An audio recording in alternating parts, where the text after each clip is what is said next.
Yes, I'm in the same clothes as yesterday's video because I sat here and asked another question, okay? Okay, so boom. Y'all know what the prosperity gospel is?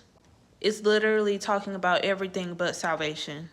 In a sense, it's like a movement of elevating yourself with wealth, riches, and possession, right?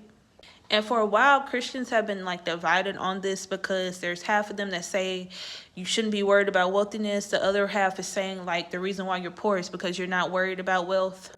Look, it's a mess. It's just, we argue over the craziest thing. But there's a scripture that says, matter of fact, it's Matthew 6:24, and it says that you cannot serve God and mammon.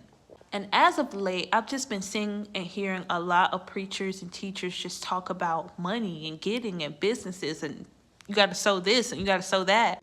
Like they have reduced salvation to the only way you will get it is if you sow like a certain amount.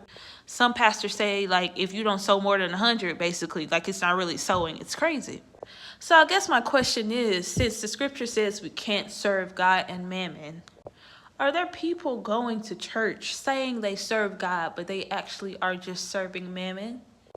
When you pray, is your prayer only about what you can get financially, wealth-based? It's the only reason you go to church is to put tithes in the bucket so that you can get something in return.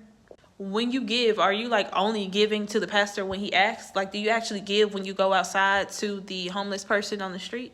Basically, it's the only reason you speak in tongues is because the pastor said that you're going to get like $100 million if you sow this $100,000 seed. Like, look, I don't oppose anyone having money in the bank account.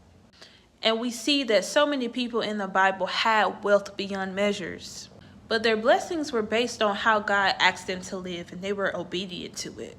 It's not because they kept sowing a certain amount of money and because you sowed, he gave you more. Like, what is this? Like, there's nothing wrong with a business money-making conference, but don't call it salvation. Like, just call it a financial workshop. You don't even have to put religion in it.